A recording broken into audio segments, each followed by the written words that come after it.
Yuk, kita belajar sinting bersama dengan Zia Ulhak.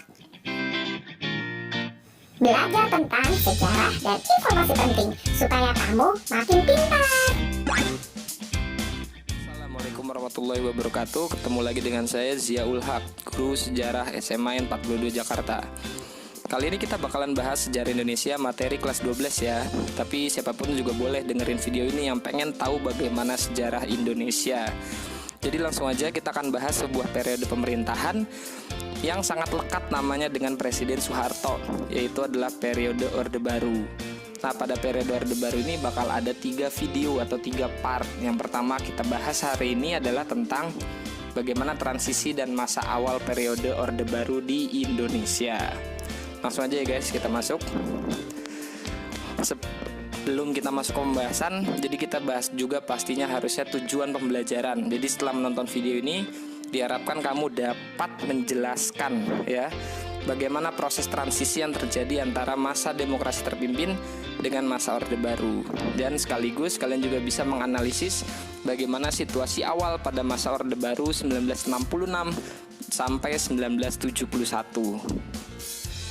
Dan jangan lupa like dan komen video ini serta subscribe channel saya. Support konten ini agar kami lebih semangat membuat berbagai video lainnya.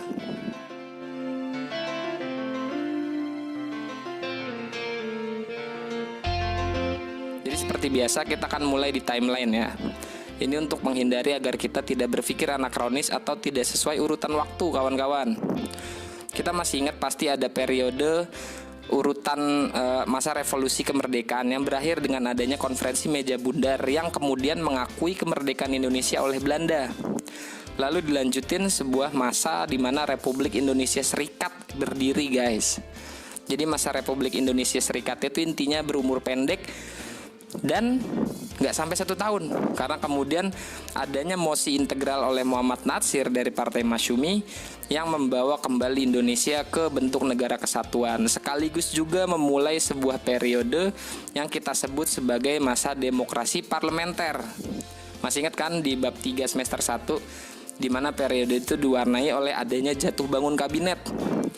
Total ada 7 Perdana Menteri yang memerintah selama 9 tahun. Bayangin aja tuh gimana nggak stabilnya pemerintahan pada saat itu. Belum lagi ditambah adanya pemberontakan PRRI Permesta. Nah, setelah muak sama sistem parlementer, kemudian Soekarno mengeluarkan dekret yang intinya bakal memulai periode baru yang dinamakan sebagai demokrasi terpimpin. Ini pasti juga masih ingat kan? Jangan sampai lupa ya, nanti kita putus pemahaman sama sejarah Indonesia. Nah, periode demokrasi terpimpin ini yang kemudian menjadikan Presiden Soekarno ini sebagai penguasa penuh pemerintahan di negara ini. Pokoknya pada periode ini cuma ada 3 kekuatan besar politik di negara ini, yaitu Soekarno itu sendiri, Tentara Nasional Indonesia Angkatan Darat, dan PKI.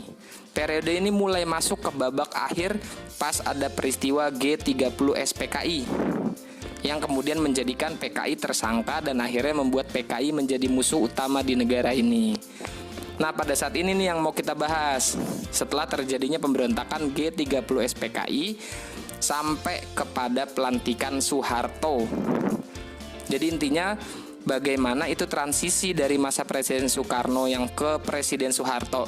Karena pada saat itu pergantiannya nggak lewat pemilu kayak sekarang. Dan perlu diingat juga, masa pemerintahan Presiden Soeharto merupakan masa pemerintahan yang paling lama di negara ini, yaitu selama 32 tahun. Dimulai dari tahun 1966 ketika dia memegang Super Semar, mendapat Super Semar hingga nanti tahun 1998. Apa sih Super Semar itu? Nah, makanya tetap stay tune di video ini untuk mendengar penjelasannya. Kita langsung masuk ya. Jadi pada tahun 1965 setelah terjadinya G30 SPKI yang akhirnya membuat beberapa perwira tinggi Angkatan Darat gugur dan melahirkan yang namanya pahlawan revolusi. Karena petinggi Angkatan Darat banyak yang gugur, Soeharto kemudian berinisiatif untuk mengambil alih pimpinan TNI AD.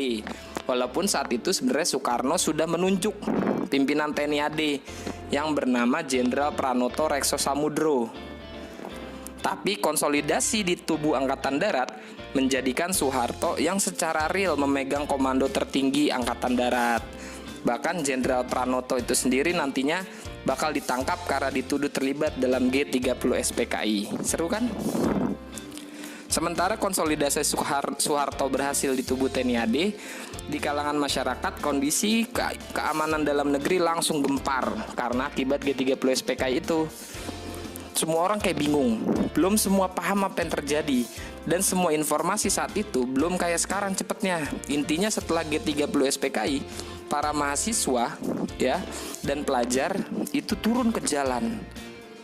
Ya, turun ke jalan nuntut biar PKI segera ditindak akibat ulahnya. Selain itu, karena emang Indonesia lagi parah krisis ekonominya, maka tuntutan itu dijadikan satu sama mahasiswa dan pelajar yang turun ke jalan. Mereka kemudian demo di kota Jakarta secara terus-menerus dan menuntut tuntutan rakyat ya, 3 tuntutan rakyat yang dikenal nanti sebagai Tritura. Motor dari gerakan demonstrasi ini adalah Kesatuan Aksi Mahasiswa Indonesia atau yang disingkat KAMI. Mereka demo besar-besaran di Jakarta dan secara terus-menerus menuntut kepada pemerintah agar secepatnya menyelesaikan masalah akibat G30 ini, G30 SPKI. Kita bisa lihat gambarnya. Sampai nanti ketika kita masuk ke peristiwa besar ya, demonstrasi mahasiswa makin tak terkendali dan terjadi kemudian pada tanggal 11 Maret 1966. Sedang berlangsung sebuah sidang kabinet di Istana Negara. Demonstrasi mahasiswa itu sudah sampai ke tahap mengempeskan mobil-mobil yang ada di depan Istana Negara. Ditambah lagi ada pasukan liar yang nggak pakai identitas di sekitar Istana Negara. Padahal pada saat itu Bung Karno dan semua wakil Perdana Menterinya sedang kumpul beserta menteri-menterinya.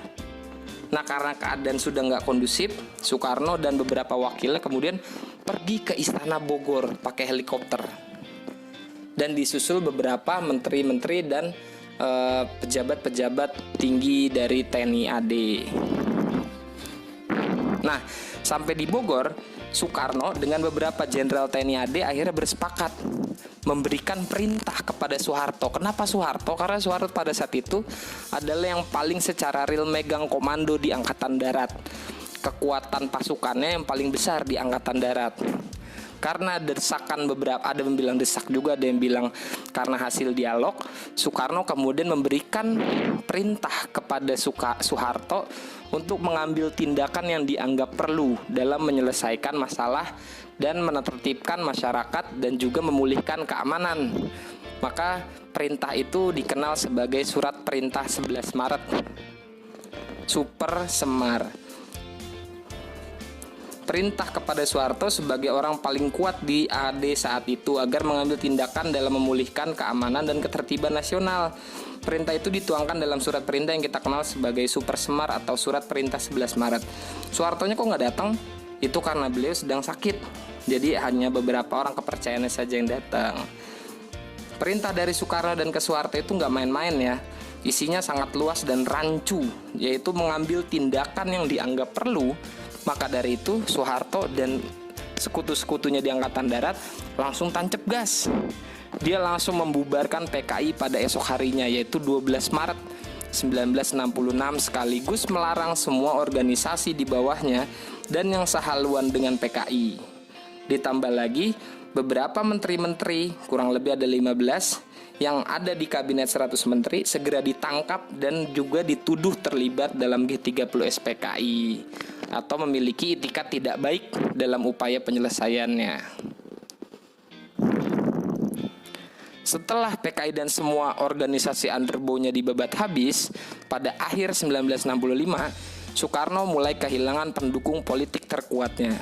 Politik keseimbangan yang ia mainkan sejak awal 1960-an runtuh, dan manuver Angkatan Darat kini kian tidak terbendung.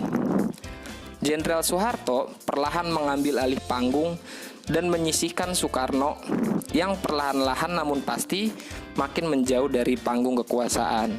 Soeharto pun mulai sedikit demi sedikit lebih dielulukan oleh rakyat ditimbang Soekarno.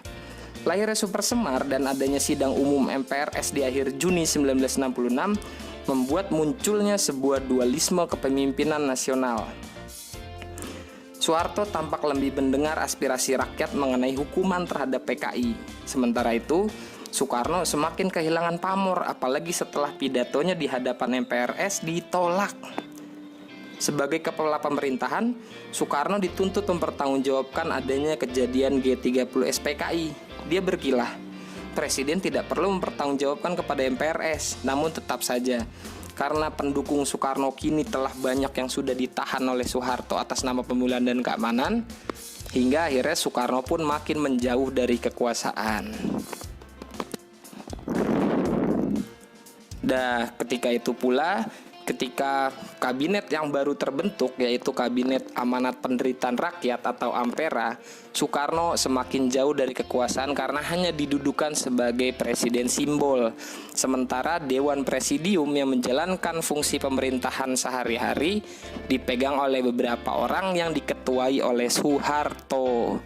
Kini Soekarno sudah berada di ujung eranya.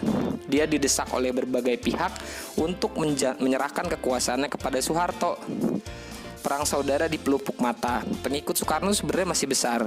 Namun karena lawannya adalah para elit tentara dan mahasiswa, maka tidak ada pilihan lain bagi Soekarno untuk menyerahkan kekuasaannya kepada Soeharto.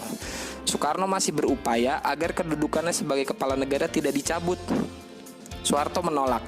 Dan pada akhirnya tanggal 12 Maret 1967, Presiden Soekarno diberhentikan oleh MPRS. Yang kita harus ingat juga pada saat itu diketuai oleh Aha Nasution, seorang jenderal TNI AD yang selamat dari pemberontakan G30 SPKI.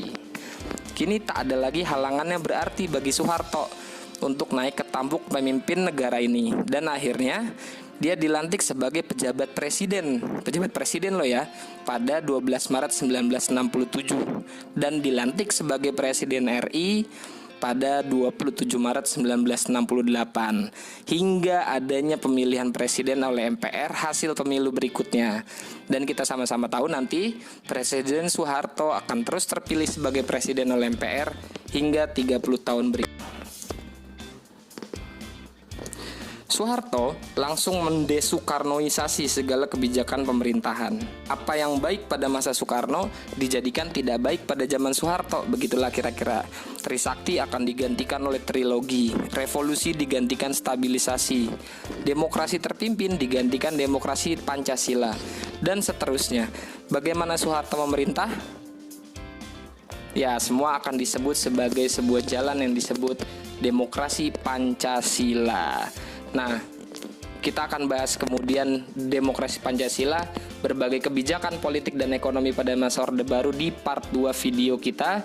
Dan yang part 3-nya akan membahas tentang dampak dan akhir dari periode Orde Baru. Baik, kita cukupkan pertemuan kita pada hari ini. Semoga apa yang dibahas dalam video ini bermanfaat.